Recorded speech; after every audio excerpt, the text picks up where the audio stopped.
Welcome to G-Files History. Today is June 3rd, a day when silence fell under the shadow of tanks and tragedy. On this day in 1989, the world witnessed the lead up to one of the most defining and devastating crackdowns of the 20th century, the Tiananmen Square massacre in Beijing, China.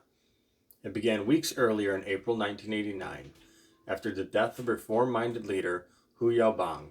Thousands of students gathered in Tiananmen Square to mourn him and to demand political reform, freedom of speech, press, and to end corruption within the Communist Party.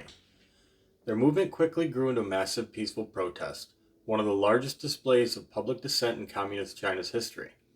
For weeks, students, workers, intellectuals, and ordinary citizens occupied the square. At its height, over 1 million people filled the streets of Beijing, calling not for revolution, but for reform. But behind the scenes, patience was running out. On the night of June 3rd, as dusk fell over Beijing, the Chinese government sent in the People's Liberation Army to retake Tiananmen Square, not with words, but with bullets, tanks, and force.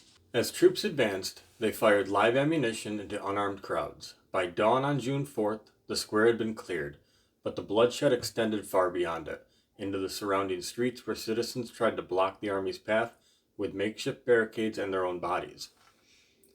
The exact death toll is still unknown. Estimates range from hundreds to potentially thousands.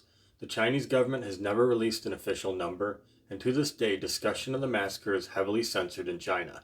The world watched in horror. The iconic image of a lone man, Tank Man, standing in front of a column of tanks became a symbol of defiance against authoritarianism. In the aftermath, the Chinese Communist Party launched a wave of arrests, censorships, and repression. Activists were jailed, exiled, or disappeared. The promise of political reform was crushed, but China's leadership doubled down on economic modernization without political liberalization. Internationally, the massacre stained China's global image, leading to sanctions and widespread condemnation, though many of those pressures faded over time as economic ties deepened. Today in China, Tiananmen is a taboo subject. Social media posts are deleted, textbooks barely mention it, commemorations are banned.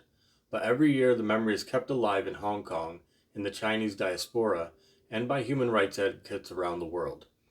The message of the protesters calls for dignity, voice, and accountability, remains as relevant now as it was then.